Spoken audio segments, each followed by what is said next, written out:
नमस्कार, JPH news Haryana और फौजी न्यूज 24 के न्यूज प्लेटफॉर्म पर आप सभी का स्वागत है। आज हम पहुंचे भिवानी के नेहरू पार्क में और हमारे साथ पूर्व सैनिक संघ के पदाधिकारी मौजूद है, पूर्व सैनिक संघ के पूर्व प्रधान मौजूद है और अन्य पूर्व सैनिक भी मौजूद है। इनसे हम तमाम विषयों पर चर्चा करेंगे। हमारे साथ पूर्व सैनिक संघ के प्रधान सुरेंद्र कौशिक जी मौजूद है, इनसे हम जानेंगे। सुरेंद्र जी नमस्कार। नमस्कार भगवत जी। सुरेंद्र जी, अभी 15 अगस्त महोत्सव है, वो अभी चल भी रहा है। 15 अगस्त गया है, देशभक्ति का माहौल है, वो पूरे देश में चरम पर है।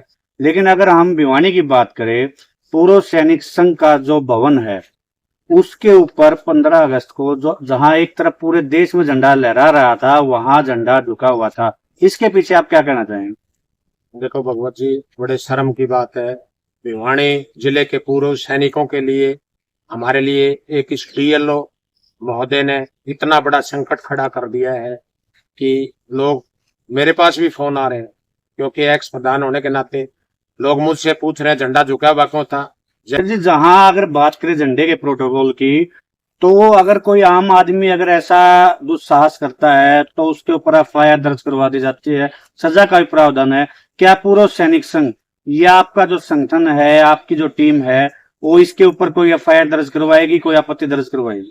देखो भगवत जी, मैं प्रतिद्वंदी हूँ जयवीर का। आज इलेक्शन के डीएलओ लगाया गया था उन्होंने निष्पक्षता के लिए, मैडम ने, और वॉलंटरी बताया था, कोई तनख्वाह नहीं लेगा। वो तो बहुत गलत काम कर रहा है, 35,000 रुपए तनख्वाह ले रहा है। उसके बाद में वोट मांग रहा है जाके कैरू में। मेरे पास वीडियो है, उसको चाहिए तो जयवीर को दे दूंगा। मैं कैरू में जाके मुंगीपा धर्मशाला में झंडे की, तो मैं तो चाहता था एफआईआर दर्ज इस पे हो और इस पर संज्ञान लिया जाए। मैं प्रशासन से प्रार्थना करूंगा कि वो इसके ऊपर संज्ञान ले कि ये झंडे की ये हालत करके पूर्व सैनिकों के एक समूह को लज्जित करवाना, इसके लिए बहुत शर्म की बात। जो सैनिक है, सेना के सिपाही है, वो मरते हैं या शहीद होते हैं, इसके ऊपर आप क्या कहना चाहेंगे? ऐसा है, सेना का जवान हमेशा शहीद होता है देश के ऊपर। उसमें बोलते हैं झंडा, नमक और देश नाम के लिए। अभी हाल ही में प्रधानमंत्री नरेंद्र मोदी ने लाल किले के भाषण से एक भाषण दिया है कि सेना के जो जवान है वो उनसे ज्यादा पुलिस के जवान मरते हैं, यानी सेना का जवान मरता है। इसके ऊपर आप क्या कहना चाहेंगे? देखो, प्रधानमंत्री जी के बारे में तो मैं कमेंट्स नहीं करूंगा क्योंकि वो बहुत बड़े लोग हैं। नहीं, बड़े लोग हैं, इसका मतलब आर्मी के ऊपर नहीं, गुजरात में सैनिक है ही नहीं। जहां से हमारे प्रधानमंत्री जी बिलोंग करते हैं वहां सैनिक नहीं है। वो सैनिकों का क्यों कहेंगे? आप बताओ, सैनिक मरता है क्या कभी? सैनिक शहीद होता है देश के ऊपर अपनी ड्यूटी के दौरान। अगर बात करें पूर्व सैनिकों की या अन्य संगठनों की, जहां उनकी पेंशन का सवाल आता है, उनके मुद्दों का सवाल आता है, तो जंतर मंतर से लेकर वो बड़ी लड़ाई लड़ने से भी पीछे नहीं हटते। यहाँ सरेआम फौज का अपमान हो रहा है, सेना का अपमान हो रहा है, सैनिकों का अपमान हो रहा है। एक देश का प्रधानमंत्री सरेआम बोलता है कि एक व्यापारी का साहस है वो सेना के जवान से कहीं ज्यादा है। एक जो सेना का जवान है वो मरता है। तो क्या आपका जो संगठन है, आपकी जो टीम है, वो इसके खिलाफ अभियान चलाएगी? क्या प्रधानमंत्री के खिलाफ मुकदमा दर्ज करवाएगी, लोगों को जागरूक करने का काम करेगी? देखो, प्रधानमंत्री के खिलाफ तो वैसे ही देश में दुनिया भर के आंदोलन हो रहे हैं, ठीक है। प्रधानमंत्री तो बस ये सब मीडिया है ना, ये प्रधानमंत्री बनाया। सैनिकों ने तो उसको प्रधानमंत्री बनाया और वो रेवाड़ी में इतनी बड़ी रैली करी। भाई उसका मतलब निकल गया। अभी उसको सैनिक कुछ नहीं लगता। अभी उसने तो शहीद स्मारक के ऊपर भी लोग जाते हैं ना, वो सिर्फ नारे लगाते हैं। हमारे साथ पूर्व सैनिक संघ के सदस्य हैं महेश चौहान जी, हम उनसे भी बात करेंगे। जी महेश जी, हमारे चैनल पर आपका स्वागत है।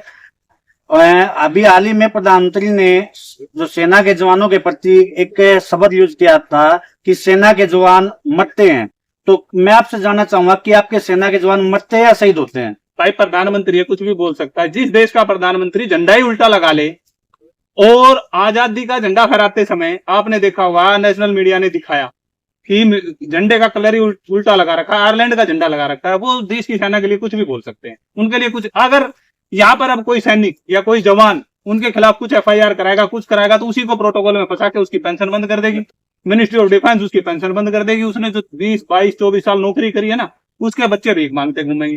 कौन प्रधानमंत्री के खिलाफ एक्शन ले? जो बड़े बड़े सामाजिक संगठन बने घूम रहे अपने आप में। विपक्ष क्यों चुप बैठा है? विपक्ष क्यों नहीं मुद्दा बना रहा? इसीलिए तो विपक्ष होता है।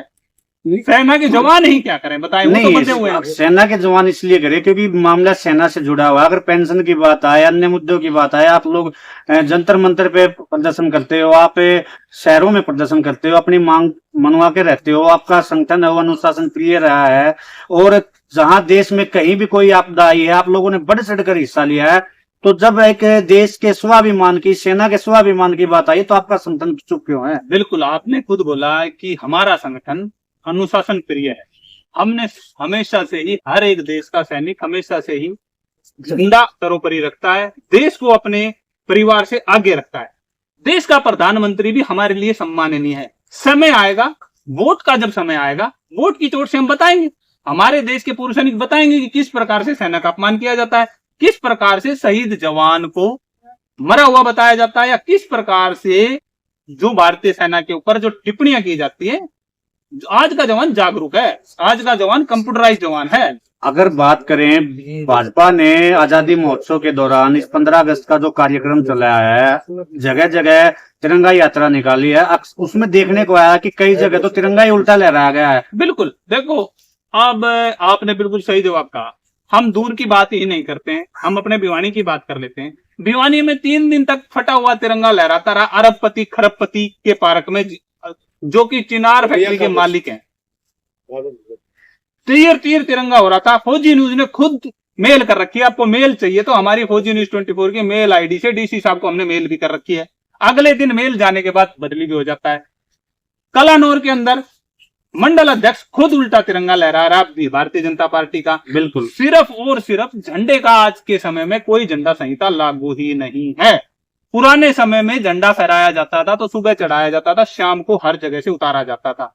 आजकल एक बार झंडा 15 अगस्त को लगा दिया, 26 जनवरी को उतारेंगे, उससे पहले उसके रंग है ना जो बदली हो जाते हैं, कोई साइज नहीं रहा, 10 रुपए में झंडा मिल जाता है। अगर बात करें हम आजादी की, तो हमने भी पढ़ा, आप लोगों ने भी देखा है कि आजादी हमें 15 अगस्त 1947 को मिली। भाजपा की सांसद कंगना रनौत है, वो सरेआम टीवी डिबेट में बोलती है कि आजादी 15 अगस्त 1947 को जो आजादी मिली वो भीख में मिली थी, असली आजादी 2014 में मिली है।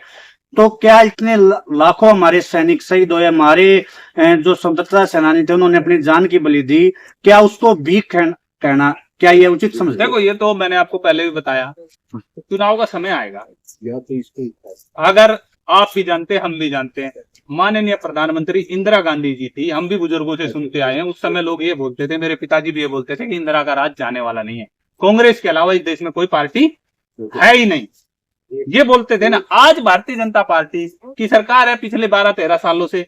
प्रकृति का नियम है बदलाव बदलाव तो जब होगा तब होगा, लेकिन सरेआम में आजादी का मजाक उड़ाया जा रहा है, भीख में बोल रहे हैं, तो इसके ऊपर आपका संगठन क्या एक्शन लेगा? आपके पूर्व फौजी क्या एक्शन लेंगे? हमारा संगठन हमेशा से ही देश प्रेमी रहा है। अगर स्वतंत्रता सेनानियों के संगठन कोई भी कदम लेते हैं, कोई भी कॉल करते हैं, तो पूर्व सैनिक कंधे से कंधा मिलाकर उनके साथ खड़ा है। और आपने हमेशा ही देखा होगा, किसी भी तिरंगा रैली की कोई भी वीडियो उठा के देख लो आप, मैं भिवानी की नहीं कह रहा, पूरे देश भर की तिरंगा यात्राओं की कोई भी वीडियो उठा के देख लो, पूर्व सैनिक कितनी मात्रा में वहां पर पहुंचते हैं। इक्का दुक्का कोई मौजूद रहता है तिरंगा यात्रा में, पूर्व सैनिक भारी मात्रा में नहीं जाते। क्या उनमें देश प्रेम नहीं है? वो इसीलिए नहीं जाते क्योंकि उनसे झंडे का अपमान सहन नहीं होता है। वो बोले बगैर रहेगा नहीं, कार्यक्रम खराब होगा, फिर ब्लेम लगेगा कि ये तो कांग्रेसी है। फिर ये यही बोलते हैं नेता किसी का भी नहीं है, वही नेता हम देख रहे हैं। मैं नाम किसी नेता का नहीं लेना चाहता। एक नेता पहले कांग्रेस में रहता, फिर बीजेपी में चला जाता, फिर जेजेपी में चला जाता, फिर आम आदमी में चला जाता है, और फिर वापस से कांग्रेस में चला जाता है। अगर पूर्व सैनिकों से तमाम विषयों पर विस्तार से चर्चा की, दर्शकों से अनुरोध है कि आप वीडियो को ज्यादा ज्यादा देखें, और आगे भी हम पूर्व सैनिकों से विस्तार से चर्चा करते रहेंगे।